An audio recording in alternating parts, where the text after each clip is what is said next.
E aí, gente, vamos direto ao ponto. Na análise de hoje, a gente vai repensar totalmente como a medicina entende e lida com uma condição que todo mundo discute, mas que na verdade quase ninguém compreende a fundo. Vamos mergulhar no Guia de Obesidade da Sociedade de Endocrinologia Clínica e Diabetes, com o objetivo de desmistificar a ciência por trás de tudo isso, usando dados e muita informação concreta.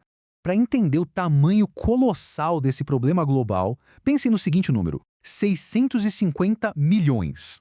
É isso mesmo, 650 milhões de adultos no mundo inteiro vivem hoje com obesidade. É um dado de cair o queixo, não é? Essa taxa simplesmente dobrou desde a década de 80. O que antes era uma preocupação isolada virou uma verdadeira crise de saúde pública. É por isso que entender a biologia por trás disso não é só interessante, é absolutamente essencial para todo mundo. O nosso roteiro de hoje vai passar por 5 pilares bem claros. Primeiro, porque não é só peso. Segundo, o que está rolando dentro do nosso corpo.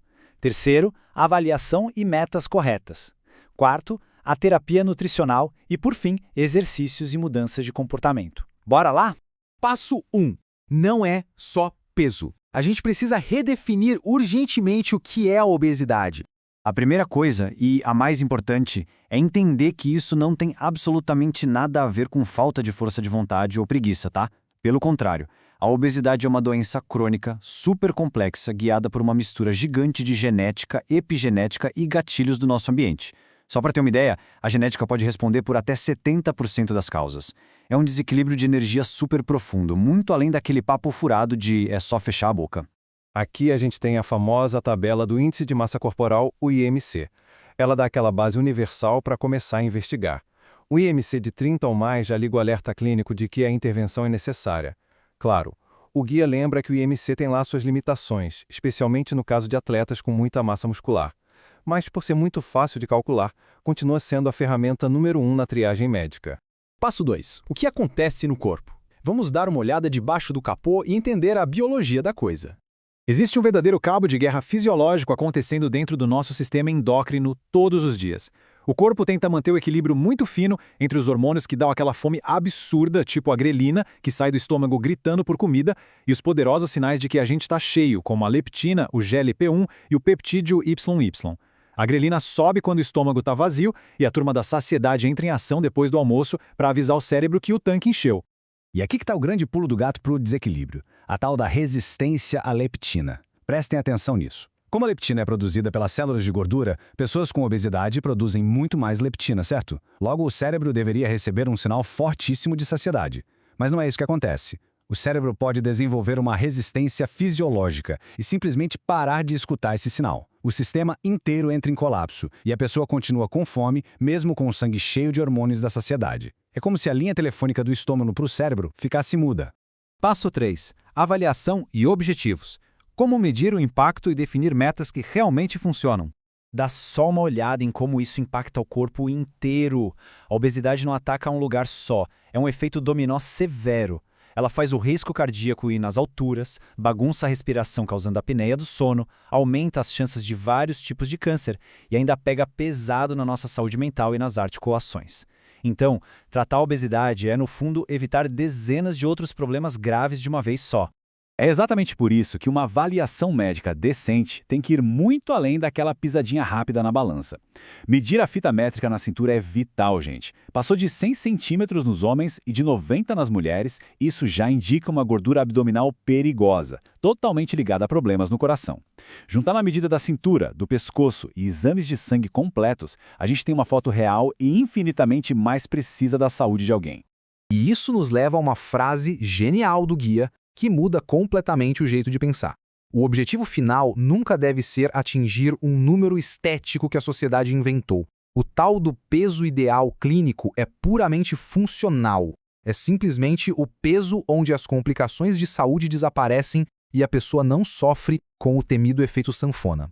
Para chegar nesse ponto de um jeito seguro, a matemática da medicina é até bem conservadora, mas funciona que é uma beleza. Perder de 5 a 7% do peso nos primeiros 3 a 6 meses pode não parecer uma transformação de cinema, mas para o corpo é revolucionário. É o suficiente para melhorar o coração, sem causar um choque no metabolismo ou o aparecimento de pedras na vesícula, o que é muito comum naquelas dietas malucas de internet. Passo 4. Terapia nutricional médica. A estratégia que vai no nosso prato. A ciência nutricional oficial é surpreendentemente simples. Essa tabelinha aqui mostra o equilíbrio perfeito para montar o cardápio diário. Ninguém está falando em cortar grupos alimentares inteiros como punição. A ideia é quase metade das calorias vindo de bons carboidratos, uma cota bem legal de gorduras saudáveis e proteína na medida certa para segurar a massa muscular. E dentro dessa proporção, os profissionais têm uma verdadeira caixa de ferramentas para usar. Afinal, uma dieta só não serve para todo mundo. Um plano inteligente pode buscar inspiração na dieta mediterrânea ou na dieta DASH, que são incríveis para pressão alta. Estratégias vegetarianas, a dieta nórdica e até o jejum intermitente funcionam super bem. O segredo é criar um déficit calórico de um jeito que a pessoa consiga realmente seguir no dia a dia. Mas independentemente do estilo de dieta, tem coisas que não dá para negociar. Tomar pelo menos 2 litros de líquidos, principalmente água, e garantir de 25 a 35 gramas de fibras. Mas por que isso importa tanto? Porque a fibra e a água fazem um volume físico no estômago, tirando a fome. Além disso, elas seguram a absorção de açúcar no sangue, evitando aquele pico de insulina que dá uma fome desesperadora logo depois de comer. É pura estratégia. Passo 5. Exercício e mudança de comportamento. É aqui que a mágica da manutenção acontece a longo prazo. Só ajeitar o prato não faz milagre. As diretrizes são super claras. A gente precisa de 150 a 300 minutos de suor moderado por semana. E atenção, não é só caminhada não. Tem que colocar o treinamento de resistência no meio, ou seja, musculação. Se a gente só perde peso sem puxar ferro, a massa muscular vai embora junto e o metabolismo despenca. E para o pessoal com mais idade, exercícios de equilíbrio são fundamentais para evitar quedas perigosas. O segredo para o exercício virar rotina é ter calma. O material bate muito na tecla de ir devagar. Começar com uns 30 minutinhos de leve e ir subindo só 5 a 10% por semana. Fazer isso devagar previne dores absurdas nas articulações e aquele estresse físico que faz quase todo mundo que era sedentário jogar a toalha já da primeira semana de academia. E, finalmente, a gente chega no cérebro. A terapia cognitivo-comportamental traz ferramentas muito práticas para virar a chave da mente. Coisas como o automonitoramento, que é anotar o que come e o que sente, o controle de estímulos para sacar na hora o que dispara a vontade de comer doce e o próprio jeito de comer, se forçando a mastigar devagar. É praticamente hackear o próprio cérebro para mudar hábitos que estão enraizados há anos. Tem um ponto aqui que é sensacional, o controle do ambiente. A regra de ouro é nunca, jamais comer com outras distrações. Nada de celular ou televisão ligado na hora da janta. É incrível como o simples fato de limpar o ambiente da refeição e focar só no prato faz o cérebro processar direito que a comida entrou e ativar aqueles sinais de saciedade lá do começo, derrubando o consumo automático de calorias. Quando a gente coloca todas essas peças juntas, olha que maravilha que fica esse gráfico. Mudanças no estilo de vida e na alimentação viram resultados palpáveis nos exames. A pressão baixa, o colesterol melhora, o diabetes recua. Não é sobre um único número na balança. É um controle global e poderoso de vários riscos simultaneamente. É o melhor remédio que existe. Então, para amarrar tudo que vimos sobre a biologia e as táticas para lidar com a obesidade, a ciência deixa a gente com uma provocação.